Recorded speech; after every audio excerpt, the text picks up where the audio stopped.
তৃণমূল কর্মী সুব্রত দেবনাথ খুনের ঘটনায় ওড়িশার রাউরকেল্লার আত্মীয়ের বাড়ি থেকে গ্রেপ্তার নিহতের প্রতিবেশী এক ব্যক্তি। ধৃতকে বুধবার আদালতে পেশ করল ইটাহারের পুলিশ। ধৃতের নাম বিকাশ দেবনাথ, তার বাড়ি সোনারাঙ্গি গ্রামে। পুরনো বিবাদের জেরে খুন হয়েছেন সুব্রত। প্রাথমিক পর্যায়ে জিজ্ঞাসাবাদের পর দাবি পুলিশের, জানা যায় গত ৩রা মে ইটাহারের সোনারাঙ্গি গ্রামে বাড়ির ঢিলছোড়া দূরে শ্রীমতী নদীর পাশ থেকে উদ্ধার হয় সুব্রতর ক্ষতবিক্ষত বিবস্ত্র দেহ। মৃতদেহের পাশের রাস্তা থেকে উদ্ধার হয় সুব্রতর মোবাইল, জুতো। নৃশংস হত্যাকাণ্ড দেখে আতঙ্কিত ও শিহরিত হয়ে ওঠেন এলাকার বাসিন্দারা। দোষীদের কঠোর শাস্তির দাবিতে সরব হন ইটাহারের সর্বস্তরের সাধারণ মানুষ। পুলিশ ঘটনার তদন্তে নেমে একাধিক ব্যক্তিকে জিজ্ঞাসাবাদ শুরু করেন। ঘটনার দিন মৃতের পরিজন দাবি করেন, প্রতিবেশী এক ব্যক্তি বিকাশের সঙ্গে দুর্গাপুজোকে কেন্দ্র করে প্রায় 2 বছর আগে বিবাদ হয় সুব্রতর।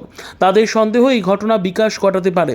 এরপর পুলিশ সমস্ত দিক খতিয়ে দেখে বিকাশকে ট্রেস করা শুরু করে। গোপন সূত্রে পুলিশ জানতে পারে বিকাশ ভিন রাজ্য উড়িষ্যার রাউরকেল্লায় আত্মীয়ের বাড়িতে গা ঢাকা দিয়ে আছে। এরপর ইটাহার থানার একটি বিশেষ দল সেখানে হানা দিয়ে বিকাশকে গ্রেপ্তার করে ইটাহারে নিয়ে আসে।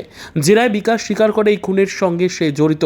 আরও কেউ এই ঘটনার সঙ্গে জড়িত আছে কিনা জানতে পুলিশ ধৃতকে 10 দিনের পুলিশি হেফাজত চেয়ে রায়গঞ্জ জেলা আদালতে পেশ করেছে। ব্যুরো রিপোর্ট, উত্তর বাংলা সংবাদ।